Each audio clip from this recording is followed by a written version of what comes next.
Bonsoir tout le monde, mon nom est Raphaël et on va parler de Big Brother Célébrité.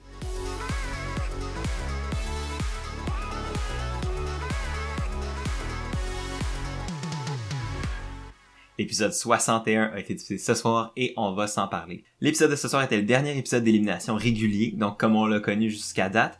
Et dans cet épisode-là, François devait décider qui de Jean-Thomas ou de Camille allait accompagner lui et Kim en grande finale. Et on a enfin su qui allait compléter le Final 3 et qui allait avoir la chance de gagner le dernier patron de la maison afin de se rendre dans le Final 2 et possiblement remporter le Grand Prix. Donc, c'était pas l'épisode le plus chargé, mais j'ai vraiment aimé le pacing de l'épisode, j'ai aimé les différents segments, qui soient importants ou non à la game. J'ai trouvé qu'il amenait tout un petit quelque chose, soit divertissant, soit touchant, soit pertinent niveau de game. Et non, c'était un bon épisode. Ça fait bizarre de se dire qu'on embarque officiellement dans la dernière semaine de la saison et que dimanche prochain va réellement être la finale de Big Brother Célébrité Québec. Ça a été toute une ride et c'est le temps qu'on la finisse, donc on va pas plus attendre, on va aller directement au cœur de la vidéo. L'épisode a commencé par un gros segment où Kim et François ont un peu calculé tout leur scénario possible de fin de game. Donc, qui ils devraient amener dans le Final 2, contre qui ont plus de chances de gagner, qui aurait plus de votes contre qui, et je vais pas tout répéter ce qu'ils ont dit, puisqu'ils l'ont quand même déjà fait assez en longueur pendant l'épisode, mais en gros, les grandes lignes de cette discussion-là, c'est que François et Kim battraient probablement Camille haut la main s'ils se rendaient dans le Final 2 avec elle, aussi que si Jean-Thomas se rendait contre François ou Kim, ça serait peut-être un petit peu plus compliqué. Donc déjà par cette première estimation des résultats potentiels en finale, ça laisse présager que les chances que Jean-Thomas se fasse amener sont relativement minces, parce que ce serait beaucoup plus facile d'amener Camille à la fin. Et l'autre affaire qui est revenue dans cette conversation-là, c'est les pourcentages de chances que Jean-Thomas ou Camille amènent l'un ou l'autre des candidats dans le Final 2 si jamais c'était eux qui remportaient la dernière compétition du patron de la maison. Et les deux possibilités, selon eux, c'est que dans le cas de Camille, c'est 50-50, et dans le cas de Jean-Thomas, ça serait 100% sûr, selon Kim, que ce serait François qui l'amènerait à la fin, parce que dans la perception des choses, François serait probablement le joueur le plus facile à battre à la fin. Ok, y a-tu quelqu'un qui a réellement compris ce dessin-là? Parce que honnêtement, pour moi, à part voir une peinture de Picasso, je vois rien. Par contre, François pense un petit peu différemment. Selon lui, même si il amène Jean-Thomas à la fin, par exemple, il considère pas que ses chances de battre Jean-Thomas sont faibles. Je pense qu'au contraire, il pense qu'il y a un bon cas pour se défendre contre Jean-Thomas si jamais il arrive dans un Final 2 contre lui. Par contre, du côté de Kim, c'est peut-être plus difficile. Puis je suis de cet avis-là. Selon moi, je pense quand même que Jean-Thomas gagne contre les deux, s'il se rend dans le Final 3 avec. Par contre, puis qui peut choisir qui amène ou s'il se fait amener à la fin, selon moi, il gagne contre Kim et François. Ça pourrait sembler le choix logique pour François de même si le chemin semble plus difficile en finale contre Jean-Thomas par le fait que Jean-Thomas a joué une bonne game puis il n'y a pas trop d'ennemis sur le jury. En même temps, le pourcentage de chances que François se retrouve en finale, dans le Final 2, si c'est Jean-Thomas qui se fait amener dans le Final 3, selon moi, les chances sont de 100%. Premièrement, si Kim gagne le patron de la maison, elle amène François, parce qu'elle pense pas être capable de gagner contre Jean-Thomas, tandis qu'elle pense qu'elle peut peut-être le faire contre François. Si François gagne, évidemment, il se retrouve dans le Final 3, puis là, il peut choisir qui de Kim ou Jean-Thomas il préfère avoir à côté de lui et qui, idéalement, il battrait plus facilement. Et si c'est Jean-Thomas qui gagne, selon la perception des choses présentement qu'on a, Jean-Thomas amènerait François. Selon Jean-Thomas, il y a plus de chances de gagner contre François que contre Kim. Donc, si François choisit d'amener Jean-Thomas, selon moi, ça confirme à 100% que François va se retrouver dans le Final 2. Tandis que si c'est Camille qui amène, je dirais que ses chances sont de 50%, peut-être un petit peu plus, mais ça reste loin du 100% de Jean-Thomas. Puis ça, si jamais il y a un Final 3 composé de Kim, Camille et François, selon moi, Camille amène Kim, et Kim devrait amener Camille, non, si la logique des choses est maintenue, parce que honnêtement, selon moi, Kim a une meilleure chance de gagner contre Camille que contre François. Parce que François, je pense autant qu'il y a des ennemis sur le jury, je pense qu'il y en a peut-être moins que Kim dans un sens. Donc, c'est beaucoup plus difficile pour Kim, selon moi, si elle amène François. Donc, pour elle, c'est super avantageux d'amener Camille à la fin. La question, c'est est-ce que François va accepter cette mentalité-là, ou il va y aller avec le choix qui me semble plus logique et plus rationnel, qui serait d'amener Jean-Thomas, même si Jean-Thomas est plus difficile à battre dans un Final 2. On va le savoir très vite. Il n'y a pas eu énormément de scènes avant l'élimination. Je pense qu'on avait déjà beaucoup du contexte, des choix potentiels de François dès l'épisode de jeudi. Donc l'émission s'est pas trop étalée là-dessus, à part la longue discussion au début sur les possibles Final 2. Par contre, une autre scène qu'on a vue juste avant le vote d'élimination, c'est que Kim s'est blessée en s'entraînant juste avant le vote d'élimination / le début de la dernière compétition du patron. Donc, est-ce que ça se pourrait que ça nuise à Kim pendant l'épreuve, pendant les challenges finaux? C'est possible. Ça a pas l'air d'être une blessure majeure, donc ça semble quasiment même avoir plus joué sur son moral que sur son physique. Donc, peut-être que physiquement, ça va pas impacter sa game. J'y souhaite, parce que sinon, ce serait vraiment triste pour elle qu'elle se blesse accidentellement au jour 85 et ça ruine ses chances de gagner la game. Par contre, ça a l'air de l'avoir plus frappé mentalement. On la voit être un petit peu dévastée. Et on dirait que toute la saison vient de la hanter. Tous les choix qu'elle a fait, toutes les décisions, toutes les choses qu'elle a dites. On dirait qu'elle tourne ça dans sa tête. Et tout pourrait revenir la hanter. Tout pourrait revenir jouer contre elle. Face au jury, mais aussi face à la vie de tous les jours. Puis c'est la première fois de la saison, on dirait, où on la voit un peu plus perdre ses repères, perdre le contrôle, les émotions la rattrapent, puis là, elle le rough. Fait que j'espère pour elle qu'elle va être capable de se ressaisir, puis plus l'épisode avançait, plus elle semblait être correcte. Mais c'est sûr que c'était dommage de la voir comme ça, mais ça rappelle encore une fois, Big Brother, c'est pas une course, c'est un marathon. Puis le marathon peut être difficile à plusieurs moments. Il y en a pour qui c'est difficile au début, puis après ça va super bien. Il y en a pour qui c'est difficile tout le long. Il y en a pour qui c'est facile au début, puis à la fin, il frappe un mur. C'est pas... Une trajectoire de Big Brother n'est jamais la même pour deux individus. Donc, là, c'était le temps de pogner son Waterloo pour Kim. Au moins, c'est pas arrivé dans un moment qui aurait pu être plus dangereux. Selon moi, elle a encore le temps en masse de se ressaisir, de reprendre contrôle de ses moyens, puis de continuer pour la fin. Finalement, la dernière scène qu'on voit avant le vote d'élimination, c'est une conversation entre Camille et Kim, où Kim révèle un peu son plan de fin de match à Camille en lui disant « Écoute, si c'est juste de moi, je t'amène à la fin. » Puis en t'amenant à la fin, ça ferait en sorte qu'on aurait une fille garantie dans le Final 2. Fait que pour ça serait vraiment le fun qu'il y ait une femme qui puisse se retrouver là. Et j'admets que ça pourrait être le fun d'avoir au moins une femme dans le Final 2, ça serait la moindre des choses, dans un sens. Parce que les femmes qui restent présentement dans la maison ont certainement mérité leur place dans un Final 2.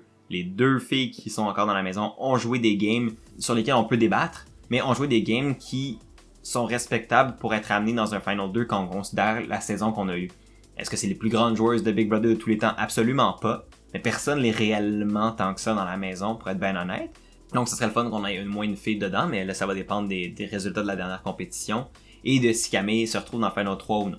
Le dernier élément abordé dans cette conversation-là, c'est le fait que Camille dit à Kim que peu importe ce qui se passe, elle va voter pour elle.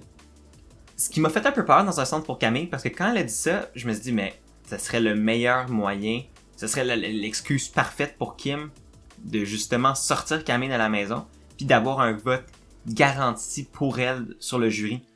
Parce que selon moi, c'est vrai. Puis si Camille est évincée, elle vote pour Kim si elle se retrouve dans le Final 2. Selon moi, peu importe.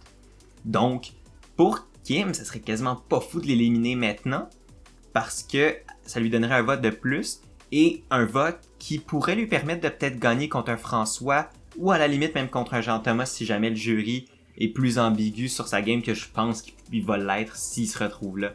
Donc, ça m'a comme juste fait un petit peu tilter. J'ai fait comme, oh mon dieu, j'espère qu'elle s'est vraiment pas mis un pied dans la bouche. Mais finalement, ça semble pas trop avoir joué dans l'équation, ou du moins de ce qu'on sait. Finalement, on va au vote d'élimination, qui, je le répète cette semaine, est un peu particulier, parce que la seule personne qui peut voter pour évincer, c'est François. Donc, il n'y a pas besoin d'aller au confessionnal pour faire son vote en secret.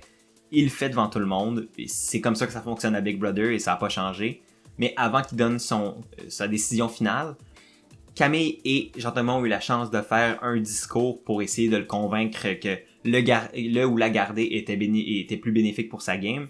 Camille est allée avec le fait qu'elle a été combative, qu'elle mérite sa place et qu'elle elle a fait tout ce qu'elle a pu pour survivre jusqu'à maintenant et qu'elle aimerait ça continuer. Jean-Thomas, lui, a joué plus la carte de la loyauté et de l'amitié, considérant qu'ils ont été alliés du jour 2 jusqu'au jour 85, et ça a peut-être fonctionné. Tu vois que juste Marie-Mé semble croire que c'est un bon pitch, puis honnêtement, moi aussi, tu sais, c'est sûr que ça peut toujours être risqué de jouer sur les relations sociales à la fin quand il y a une décision qui est peut-être clairement plus stratégique pour un ou pour l'autre. Mais des fois, le social remporte sur tout.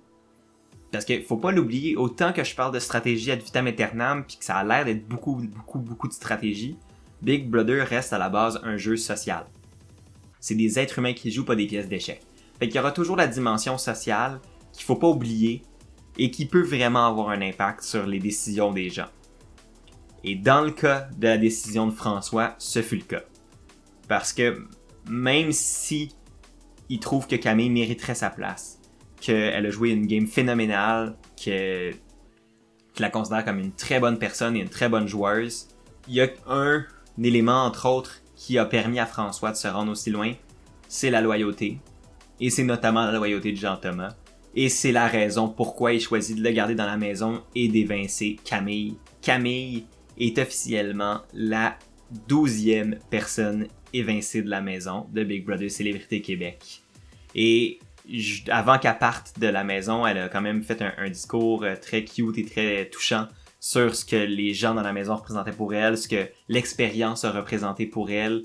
Et je pense que s'il y a bien une personne dans la saison qui m'a semblé vraiment triper sur l'expérience qu'offrait Big Brother, c'est vraiment Camille. On dirait qu'elle en a vraiment profité au max, qu'elle a eu du fun, qu'elle a fait plein de choses, qu'elle a dépensé son énergie jusqu'au point d'en taper ses nerfs de quelques-uns et du Québec à certains moments.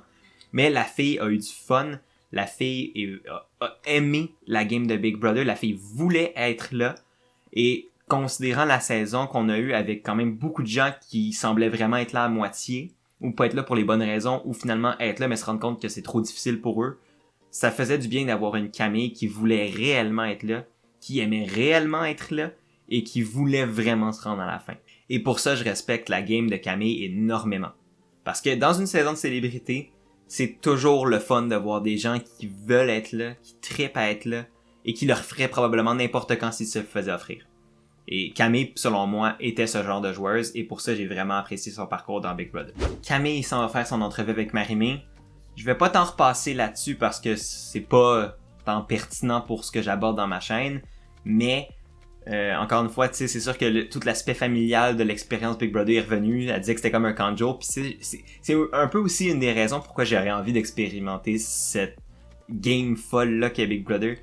C'est qu'elle te permet d'avoir des liens, de créer des liens, de rencontrer des gens, puis de vivre une expérience tellement particulière que personne peut réellement comprendre. Parce que nous, on le voit à la télé, ça a l'air facile, ça a l'air d'être X ou Y. On se fait des perceptions de la chose. Mais je suis sûr et certain que chacun d'entre nous, que ce soit moi ou n'importe qui peut-être même pas tant intéressé à Big Brother, qui se retrouve dans cette maison-là, va vivre une expérience particulière. Puis je suis très curieux de voir comment cette expérience-là se vit de l'intérieur. Fait que quand elle a mentionné cette espèce de camaraderie-là, cette espèce de sentiment de famille, j'ai trouvé ça quand même très cute. Puis c'est vrai que le fait que le Final 5, même avec quand on compte Richardson, ils sont tellement restés ensemble longtemps, surtout en plus avec la semaine de la rédemption que Camille a gagné, fait que ça a fait que que les 5 joueurs sont restés ensemble encore plus longtemps. Et tout ça fait en sorte qu'on dirait qu'il y a une espèce de sentiment familial qui s'est réellement développé entre eux. Et c'était quand même cute à voir malgré que c'était peut-être pas nécessairement le gameplay tout le temps le plus excitant, au moins le côté familial et chaleureux de la chose était réel. Et on a vu une Camille quand même très émotive de quitter la maison. On voyait qu'elle s'était fait son nid. Elle appréciait sa présence dans la maison. Et je pense que le fait de plus l'être lui a fait de la peine. Mais le fait, je pense, de voir les messages des autres joueurs lui a fait du bien. Puis c'était encore une autre fois une petite scène touchante où on a vu des gens qui s'appréciaient réellement pouvoir l'affirmer sans l'espèce de stress de la game qui, des fois, peut limiter la véracité des paroles. Avant que je quitte Camille pour la saison, je vais quand même revenir sur sa game en général. Camille a pas été une joueuse parfaite. Camille a pas tout le temps fait les bons moves. Puis je suis le premier à le dire. Par contre, elle a amené une énergie qui était le fun. Des fois, c'était trop. Des fois, elle tapait ses nerfs. L'affaire de Kevin qui se pratiquait pour la rédemption puis que ça la tapait ses nerfs, ça m'a frustré.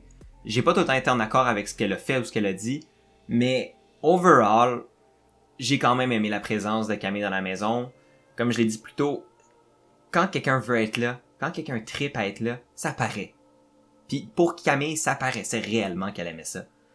Puis pour ça, moi, ça transcende les moments chiants, ou les moments où elle était fatigante, ou les moments où je la trouvais pas raisonnable face à ce qu'elle disait aux gens, ou à ses attentes des autres et tout ça. Puis un autre élément de la game de Camille que je dois soulever, c'est sa combativité. Après avoir perdu ses 2 alliés les plus proches à la mi-saison, elle s'est battue comme une forcenée pour maintenir sa place dans la maison. Elle a trouvé des manières de se créer des alliances, elle a fait des gestes qui étaient bons ou pas, mais qui ont quand même permis de l'amener jusqu'au Final 4, ce qui est quand même pas rien. Et donc pour ça, je dois lui lever mon chapeau. Puis non seulement ça, mais la fille a quand même un très bon pouvoir de persuasion. La fille sait quoi dire aux gens pour changer leur perception des choses. Et pour ça, c'était quand même très beau à voir. Puis ça fait en sorte que François, qui semblait quand même quelqu'un être en contrôle de sa game, capotait à cause de Camille. Le gars avait réellement peur de la force sociale de Camille. Et il y a pas beaucoup de gens, je pense, cette saison qui ont fait peur à François, mais Camille en était définitivement une. Puis pour ça, elle a des brownie points de ma part. Avant que les finalistes rentrent dans la phase finale du jeu, on a vu une courte scène où ils ont reçu des messages des fondations qui supportent pour la compétition, parce que, comme on se rappelle, les gagnants de Big Brother vont pouvoir offrir une bourse de 25 000 $ à la fondation de leur choix. Et vu que, évidemment, le choix des fondations a été fait à l'avance, ben, les 3 fondations soutenues par chacun des joueurs ont fait un message personnalisé pour chacun justement des joueurs et leur donner du support pendant le dernier droit de la saison. Ce qui était quand même très touchant, notamment les enfants des gouverneurs de l'espoir, qui est la fondation de Jean Thomas. Je pense que le fait de voir les enfants puis de voir les gens pour qui c'est son argent potentiel s'il gagne, faire vraiment une différence, puis voir les faces, ça l'a vraiment rendu émotif, ce qui était très beau à voir. Et non, pour de vrai, ça m'a rappelé que les célébrités sont pas juste là non plus pour eux, mais ils sont là aussi pour plus qu'eux. Puis ça m'a donné envie encore plus de les voir chacun gagner pour leurs causes respectives, parce que selon moi, toutes les causes valent la peine d'être supportées, valent la peine d'avoir ce financement-là de plus. Ça m'a donné comme une raison supplémentaire de vouloir voir chacun d'entre eux gagner. Et je pense que pour les joueurs eux-mêmes, ça leur a donné un petit coup de pied dans le derrière nécessaire pour pouvoir embarquer dans la fin de la saison avec un regain d'énergie, une dernière bouffée de motivation pour se démener dans la dernière semaine. Et parlant de la dernière semaine, elle va se passer comme suit, et ça c'est Marie-Mé qui a expliqué ça aux candidats. Donc, la prochaine semaine va se dérouler en 3 étapes.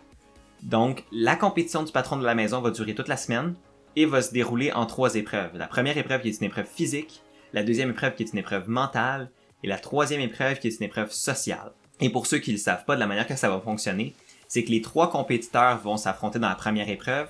Le gagnant de cette épreuve-là va se rendre directement à la compétition 3, qui est la compétition sociale. Les 2 perdants de la première épreuve vont s'affronter lors de la deuxième épreuve. Et le gagnant de cette deuxième épreuve-là va aller rejoindre le premier gagnant dans l'épreuve finale, qui va déterminer qui va être le dernier ou la dernière patronne de la maison. Et donc, cette personne-là, la gagnant ou gagnante, va pouvoir choisir qui des 2 autres va l'accompagner à la fin. Et qui, donc, la troisième personne va se retrouver sur le jury. Alors, c'est toute une semaine qui nous attend. Et tout ça a commencé aujourd'hui avec la compétition physique, qui s'appelle Alter Ego.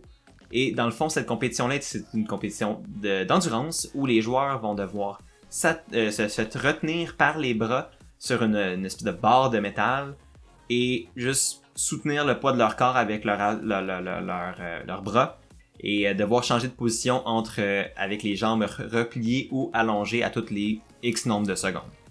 Et ce que j'aime de ce format-là d'épreuve, c'est que c'est une épreuve d'endurance. Et généralement, les épreuves d'endurance, dans les épreuves physiques, c'est ce qu'il y a de plus juste pour tout le monde. Tu sais, c'est pas parce que t'es nécessairement une bête physique que t'as de l'endurance, que t'as de la résistance à la douleur, que t'as de la volonté. La force physique n'équivaut pas nécessairement à les compétences ou les qualités nécessaires pour avoir de l'endurance. Donc, je trouve que c'est le bon genre d'épreuve. Et même Jean-Thomas, avec ses petits bras de poulet, comme il l'a si bien dit lui-même, a quand même une chance. Et cette épreuve-là semble quand même être vraiment difficile, surtout pour Jean-Thomas, parce que malgré qu'il y a la volonté, puis qu'il veut vraiment se battre, les petits bras de poulet ont quand même de la misère, et on le voit gémir de douleur. Le gars, il est vraiment pas à l'aise, puis plus l'épreuve avance, plus ça empire, au point où on dirait vraiment qu'il se met à avoir des crampes, puis des maux de tête, puis bref, ça va pas. It felt good, and then it quickly felt bad. Allison is throwing up everywhere. Oh, look. She's doing yoga? No, she's like overdid it. She ate too much. Et après 11 minutes, Jean-Thomas est la première personne à lâcher, et donc va devoir automatiquement se battre pour sa survie lors de la deuxième épreuve et espérer pouvoir remporter cette épreuve-là pour avoir une chance encore de contrôler son destin pour la fin de la semaine. Et donc, au moment où on se parle, il reste encore Kim et François en lice pour gagner la première épreuve. Le perdant de cette épreuve-là va devoir affronter Jean-Thomas dans la deuxième épreuve, qui est une épreuve mentale. Donc, encore une fois, tout peut se jouer parce que Jean-Thomas, je pense qu'il a un petit peu plus de chance dans les épreuves mentales. Et ça dépend aussi contre qui il se retrouve. Parce que honnêtement, les deux autres compétiteurs sont aussi bons mentalement. Donc, ça laisse beaucoup de choses en l'air. C'est pas un Final 3 qui est très prévisible, selon moi, en termes de qui peut gagner quoi. Donc, tout peut encore se jouer. Les trois joueurs ont encore énormément de chances de pouvoir se rendre à la fin. Il faut juste qu'ils soient capables de prendre leur destinée en main. Et j'ai bien hâte de suivre ça tout au long de la semaine. Et donc, c'est ce qui va conclure l'épisode de ce soir. J'espère que vous l'avez aimé. Si vous l'avez aimé, n'hésitez pas à aimer, partager, commenter, c'est vraiment apprécié. Si jamais vous voulez plus de contenu comme ça, vous pouvez toujours vous abonner. Je fais des vidéos du lundi au vendredi et un live stream à tous les dimanches 3h où on parle de Big Brother Canada. Et si vous voulez la version audio de ces vidéos-là, elles sont disponibles sous la forme de podcast et tous les liens sont dans la description en bas. D'ici là, moi je vous dis à demain pour un nouvel épisode de Big Brother. Passez une très belle soirée, prenez soin de vous et à la prochaine.